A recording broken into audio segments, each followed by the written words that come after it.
Hi hello నమస్తే. Welcome to our channel. నేను మీ సిరి. ఈరోజు మనం చెప్పుకోబోయే కథ మిసెస్ అగస్త్య పార్ట్ 9. కథలోకి వెళ్లే ముందు వీడియోని లైక్ చేసి హైప్ చేయడం మర్చిపోకండి ఫ్రెండ్స్. కాసేపటికి టీ షర్ట్ షార్ట్తో బయటకు వచ్చాడు. ఇంత బాగున్నాడేంటి అనుకుంటూ నోరు తెరుచుకొని చూస్తూ ఉన్నాను నేను. తను దగ్గరగా వస్తుంటే వెంటనే తేరుకొని నేను ముఖం తిప్పేసుకున్నాను.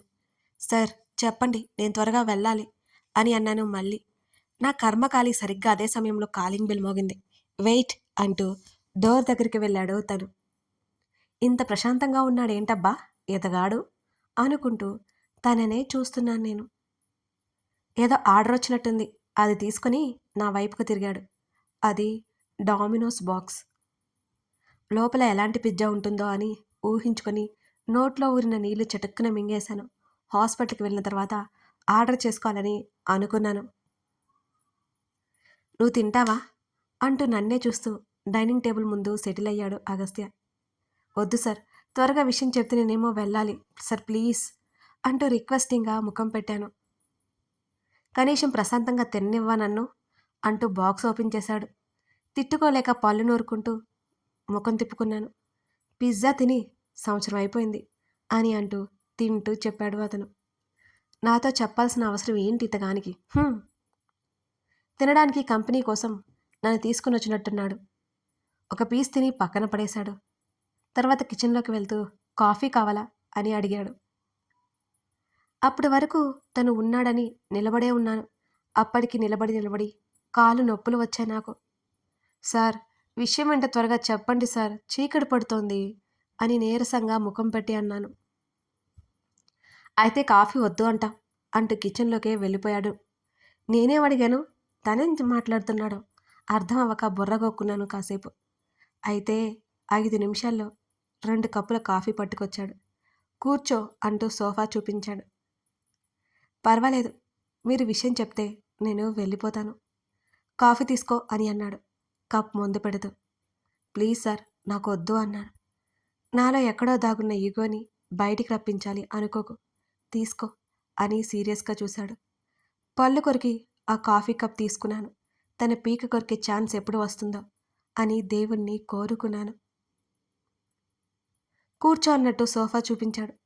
చచ్చినట్టు సోఫాలో ఒక మూల కూర్చుని 2 చేతులతో కాఫీ కప్ పట్టుకుని తాగుతూ ఉంటే, మనిషివైతే పెరిగావు కానీ నీ బ్రెయిన్ అసలు పెరగలేదని అర్థమవుతుంది అని స్టైల్గా కాలు మీద కాలు వేసుకుని నన్నే చూస్తూ కాఫీ తాగుతున్నాడు. ఏమైంది సార్ అని కోపం అణుచుకుంటూ అడిగాను. 2 చేతులతో కాఫీ కప్ పట్టుకోవడం ఏంటి చిన్నపిల్లలా అని ముఖం చిట్లించి చూశాడు. నా ఇష్టంరా, నీకెందుకు అని అనాలని అనిపించినా అనలేకపోయాను. నేనేం మాట్లాడలేదు. ఇక నా చేతిలో ఉన్న కప్ లాక్కొని కిచెన్లోకి తీసుకువెళ్ళి లోపల పెట్టేసి వచ్చాడు. అప్పటికే కప్పులో కాఫీ ఖాళీ అయిపోయింది. ఏం చెప్తాడో అని ఎదురు చూస్తూ కూర్చున్నాను నేను. నాకు దగ్గరగా జరుగుతుంటే బిగుసిపోయి చూశాను. నా చేతిని పట్టుకోగానే ఉలిక్కిపాటుగా సోఫా నుండి పైకి లేచాను. ఓవర్ యాక్షన్ చేయకుండా కూర్చో అన్నాడు సీరియస్గా. మీరు ఏదో మాట్లాడాలి అన్నారు, మాట్లాడండి అని అంటూ చెయ్యి అతని వైపు చూపించాను ముట్టుకోవద్దన్నట్టుగా. నా చేతిని పట్టుకుని లాగి సోఫాలో కుదేశాడు. వెనక్కి పడిపోయి బిక్కుబిక్కుమంటూ అతని వైపు నేను చూస్తుంటే నా మీదకి వాలాడు, నన్ను తగలకుండానే. గొంతులో మాట గొంతులోనే ఆగిపోయింది నాకు. నా కళ్ళు బాతుగుడ్లంతా పెద్దగా చేసుకుని చూస్తున్నాను. నేను అడిగిన వాటికి కేవలం ఎస్ అనే ఆన్సర్ చెప్పాలి, నో చెప్తే ముద్దు పెట్టేస్తా అన్నాడు నా వైపే చూస్తూ. నా గుడ్లు బయటకు వచ్చేంత పెద్దవైపోయాయి అతని మాటలు విన్న తర్వాత. తన ముఖంలో క్షణకాలం పాటు సన్నటి నవ్వు అలా వచ్చిపోయింది. సార్ ప్లీజ్, ఎందుకు నన్ను ఇలా టార్చర్ పెడుతున్నారు మీరు? మీకు కనిపించను అని చెప్పాను కదా, వదిలేయండి ప్లీజ్. నేను భయపడుతూ బ్రతిమాలుకుంటూ అడిగాను. నాకు ఏది నచ్చితే అదే చేస్తాను, నువ్వు కూడా నన్నే ఫాలో అయిపో, ఓకే అని అన్నాడు అదే యాటిట్యూడ్ చూపిస్తూ. పొగరు క్వింటాల్లో ఉంది ఈ మనిషికి అని తిట్టుకున్నాను. సరే త్వరగా అరగండి, చెప్పేసి వెళ్ళిపోవాలి అని అన్నాను నేను.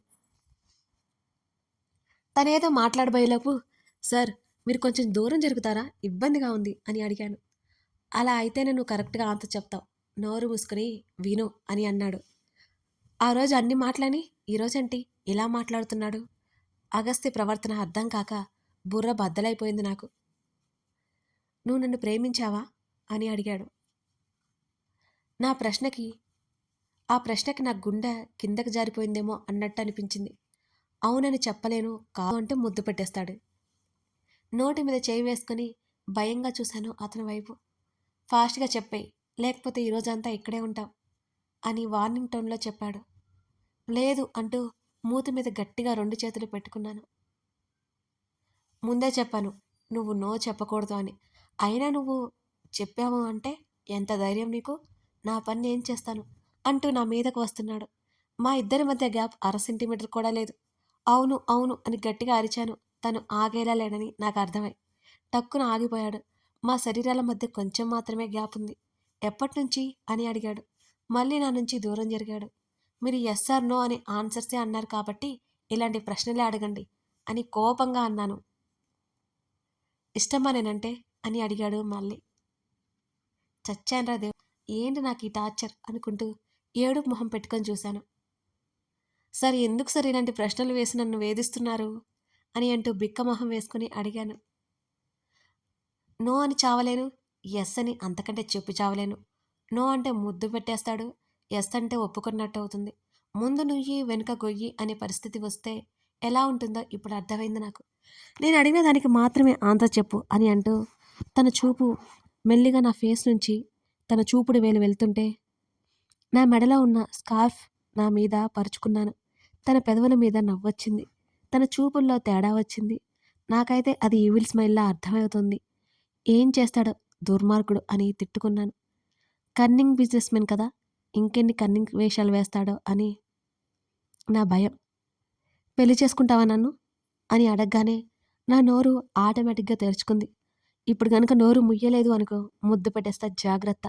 నన్నే చూస్తూ కళ్ళెగరేశాడు. మిస్టర్ అగస్త్య కాదు వీడు, మిస్టర్ రావణుడు అని పెట్టాల్సింది వీడి పేరు. దుర్మార్గుడు. నాకు ఆన్సర్ కావాలి, ఎక్కువ టైం తీసుకోకూడదు అని చెప్పాను కదా అని అన్నాడు వెంటనే. సార్ ఈ క్వశ్చన్ పాస్ చేస్తున్నాను సార్, ఖచ్చితంగా లాస్ట్లో చెప్తాను. మీ నెక్స్ట్ క్వశ్చన్ ఏంటి అడగండి అని అన్నాను బ్రతిమాలుతున్నట్టు ముఖం పెట్టి. 2 క్షణాలు నా వైపు చూసి ఓకే అన్నట్టు తల ఊపి క్షమిస్తావా అంటూ నా కళ్ళలోకి చూశాడు. తన నుండి ఆ ప్రశ్నని ఏమాత్రం ఎక్స్పెక్ట్ చేయని నేను ఆశ్చర్యంగా చూస్తున్నాను తన్ని. తను నా వైపు వస్తుంటే కంగారుగా కళ్ళు మూసుకున్నాను. నా నుదుటి మీద తను ముద్దు పెట్టుకున్నాడు. నా కంటి కన్నుల నుంచి నీళ్ళొచ్చి నా జుట్టులోకి ఇంకిపోయింది తను చేసిన పనికి. కళ్ళు మూసుకున్నాను అలాగే. బాగా ఏడుపు వచ్చేస్తుంది నాకు. నా చెంప మీద తను తుడుస్తుంటే వెనక్కి నెట్టేసి లేచి కూర్చున్నాను. తన ముందు నేను వీక్ కావాలి అని అనుకోవట్లేదు. వెంటనే మళ్ళీ కళ్ళు తుడుచుకున్నాను నీట్గా. మిమ్మల్ని క్షమించేంత స్థాయికి నేను ఇంకా రాలేదు సార్ అని అంటూ వెంటనే సోఫాల నుంచి పైకి లేచాను. నా చేతిని గట్టిగా పట్టుకున్నాడు. నీకు నా మీద ప్రేమ లేదంటావా అంటూ తను లేచి మాట్లాడుతుంటే తన చెయ్యి విదిలించుకొని అవును లేదు, అసలు ఎందుకు ప్రేమించాలి మిమ్మల్ని అని గట్టిగా అరిశాను. ఆ సమయంలో తనంటే నాకు భయం అనిపించలేదు. తన మీద చాలా చాలా కోపంగా ఉన్నాను నేను. నేను నీ విషయంలో తప్పుగానే ప్రవర్తించాను. I'm really sorry. నువ్వు పెళ్ళి వద్దన్నావని మా అత్తయ్య చెప్పింది. నేను అదే నిజమని నమ్మి నీ మీద కోపం పెంచుకున్నాను. నువ్వంటే బోల్డంత ఇష్టం నాకు. అసలు మన పెళ్ళి ఫిక్స్ చేయమని ప్రపోజల్ పెట్టిందే నేను అని తను చెప్పుకుంటూ పోతూ ఉంటే, అంటే ఇప్పుడు ఎవరో ఏదో చెప్పారని మీకు జ్ఞానోదయం అయిందన్నమాట. మీ దృష్టిలో నేను ఒక డబ్బు మనిషిని, క్యారెక్టర్ లేని అమ్మాయిని. అలాగే ఉండనివ్వండి సార్, మీకు నాకు అదే మంచిది. ఎవరో ఏదో చెప్పారు అని నా మీద మంచి అభిప్రాయం పెట్టుకోవద్దు. నేను వెళ్ళాలి అంటూ ఒక అడుగు ముందుకు వేసి మళ్ళీ వెనక్కి తిరిగి చూస్తూ, ప్రేమించడానికంటే ముందు ఎదుటివారి మీద నమ్మకం ఉండాలి, ఏర్పరచుకోవాలి. నమ్మకమే లేని ప్రేమ ఎక్కువ కాలం నిలబడదు అంటూ నేను వెళ్ళిపోతుంటే చిటిక వేసి పిలిచాడు నన్ను. కోపంగా వెనక్కి తిరిగి చూశాను నేను. మాట్లాడుతుంటే ఎక్కడికి వెళ్ళిపోతున్నావు? నీ మీద ప్రేమ ఉంది, అంతకు మించి పొగరు ఉంది అంటూ నా వైపు వస్తుంటే ఒళ్ళు మండింది. మీరు చెప్పాల్సింది చెప్పారు, నేను వెళ్తున్నాను. ఎలాగో ఆఫీస్కి కూడా రావట్లేదు కాబట్టి నా ముఖం చూడాల్సిన అవసరం మీకు కూడా లేదు అని గట్టిగా చెప్పాను. హలో మిస్ సెనోరిటా, ఫోజ్ కొట్టకు. భూమికి జానడు లేవు కానీ నువ్వు నీ వేషాలు అన్నాడు నన్నే చూస్తూ. పళ్ళు నూరుకుంటూ తన వైపు అంతే కోపంగా చూశాను నేను. ఎక్కడికి వెళ్ళిపోతున్నావు? నువ్వు నా ఆఫీస్లో ఎంప్లాయీవి అని అన్నాడు నన్నే చూస్తూ అతను. ఆ కన్నింగ్ చూపు వెనుక బోల్డ్ అర్థాలు వెతుక్కోవచ్చన్నట్టున్నాయి తన చూపులు. అయినా ఇది ఆఫీస్ కాదు, మీరే కదా ఆఫీస్ మానేయమన్నారు అని ఆశ్చర్యంగా గుడ్లు ఇంతింత చేసుకుని నేను చూస్తుంటే అప్పుడు అలా అనిపించింది, ఇప్పుడేమో వద్దు అనిపిస్తోంది అన్నాడు భుజాలు కదిలిస్తూ. స్టైల్గా సోఫాలో సెటిల్ అయ్యాడు ఈ పెద్ద రాక్షసుడు. నేను ఆఫీస్కి రాలేను, అయినా నాలాంటి ఇంటెలిజెంట్ ఎంప్లాయ్ మీకు దొరకలేదా అని అన్నాను కాస్త గర్వంగా. నీకంత సీన్ ఉందని నువ్వు అనుకుంటున్నావా? అదోలా ముఖం పెట్టుకున్నాడు. నేను అయోమయంగా నోరు తెరిచి చూస్తూ వెంటనే తేరుకొని, ఫ్రెషర్ని అయినా కూడా ఎక్కువ శాలరీ ఇచ్చారు కదా, మీరు నా టాలెంట్ చూసి కాదా నాకు జాబ్ ఇచ్చింది అని అడిగాను అయోమయంగా. నాకంతా అయోమయంగా ఉంది మరి. ఎంబీఏలో నీ పర్సంటేజ్ ఎంత? ముష్టి ఫస్ట్ ఇయర్ చదువుతున్న నీకు జాబ్ ఎవరిస్తారు అని అడిగాడు. మరి మీరెందుకు ఇచ్చారు నాకు? నా పర్సంటేజ్ పాస్ పర్సంటేజ్ అయినా నా ఇంటెలిజెన్స్ చూసి కదా మీరు నాకు జాబ్ ఇచ్చింది. అడిగిన ప్రశ్నని మళ్ళీ అడిగాను, నాకు నిజంగానే అర్థం అవ్వక. నా వైపే కళ్ళు చిన్నవి చేసి చూశాడు అతను. తన చూపుల్లో భావాలు ఇట్టే కనిపెట్టేశాను నేను. అంటే కావాలనే ఆఫీస్కి వచ్చేలా చేసుకున్నారా అని ఆశ్చర్యంగా అడిగాను. ఎగ్జాక్ట్లీ అని మరోసారి కన్నింగ్ స్మైల్ ఇచ్చాడు నాకు. ఇదంతా పెద్ద మోసం అని ఉక్రోషంగా గుర్రగా చూశాను నేను. తొక్కలో పాస్ మార్క్స్ తెచ్చుకొని కనీసం ఎంబీఏ కూడా కంప్లీట్ అవ్వకుండా నీకు జాబ్ ఎవడిస్తాడు? ఏ రోజైనా సరిగ్గా వర్క్ చేసావా అని నన్నే చూస్తుంటే మెల్లిగా తలదించేశాను. నేను తన ఆఫీస్లో జాయిన్ అయిన దగ్గర నుంచి గత 2 నెలలుగా మాత్రమే సరిగ్గా వర్క్ చేస్తున్నాను. ఎప్పటికప్పుడు ఎప్పుడు మిస్టేక్స్ ఉంటూనే ఉంటాయి నా వర్క్స్లో. తప్పులెత్తి చూపిస్తున్నా నన్ను తిట్టుకోవడం తప్ప ఇంకేం వచ్చింది నీకు? నెల 70,000 నీ ముఖం చూడ్డానికి ఇచ్చాను, అంతకుమించి నీకు ఎక్కువ సీన్ లేదు. నువ్వు ఒక బ్యూటీ అని ఫీల్ అయిపోకు, యావరేజ్ ఉంటావు అంతే. నాకు ఎలా నచ్చావో కూడా నాకే తెలియట్లేదు అంటున్న తనని పీక పట్టుకుని కసకస కొరికేయాలని అంత కోపంగా అనిపించింది నాకు. ఎంత ఈగో ఈ మనిషికి! కోపాన్ని ఎంతో కష్టంగా అదుపు చేసుకున్నానో నాకే తెలుసు. మీరు చెప్పడం అయిపోతే ఇక నేను వెళ్ళాలి అని పుసుక్కున నోరు జారాను. తన ముఖం కోపంతో ఎర్రబడింది. అసలే తెల్లగా ఉంటాడేమో, తన ముఖంలో కోపం స్పష్టంగా కనిపిస్తోంది. బిక్కుబిక్కుమంటూ చూసి నోటి మీద చేయి వేసుకున్నాను. ఒక్క ఉదుటిన నా దగ్గరికి వచ్చాడు. దెబ్బకు తడుచుకొని అప్రయత్నంగా ఒక అడుగు వెనక్కి వేశాను. వెంటనే నన్ను చేరుకొని నా నడుము చుట్టూ చేతులు వేసి దగ్గరికి లాక్కున్నాడు నన్ను. తన ఛాతీ మీద పడిపోయాను నేను. భయంతో నా గుండె వేగం పెరిగింది. నేనంటే నీకు ఏ ఫీలింగ్ లేదో అంటావు అంటూ కోపాన్ని అణుచుకుంటూ అడిగాడు అతను. అవును కాదు అన్నట్టు నిలువుగా ఎలా పడితే అలా అడ్డంగా తల ఊపాను. నేనేం చేస్తున్నానో నాకే తెలియట్లేదు మరి. మెల్లిగా తన చెయ్యి నా చెంప మీదకి చేరింది. కనురెప్పలు వాటంతటవే క్షణానికి ఒకసారి కొట్టుకుంటున్నాయి, మోసుకోపోసాగాయి. నా ముఖం మీద మెల్లిగా గాలి ఊదాడు. ఈసారి కనురెప్పలు పూర్తిగా మూసుకుపోయాయి నాకు. తన ఊపిరి నా ముఖాన్ని తాకుతుంటే గబుక్కున కళ్ళు మూసుకొని కళ్ళు తెరిచి నెట్టేయాలని చూస్తుంటే నా వల్ల కాలేదు. చెంచా కండలేదు కానీ ఓవర్ కాన్ఫిడెన్స్ ఎక్కువ నీకు అని అన్నాడు నా ముఖాన్ని పైనుంచి కింద వరకు చూస్తూ. ఆ మాటకి నాకే తెలియకుండా నా మూతి ముడుచుకుపోయింది.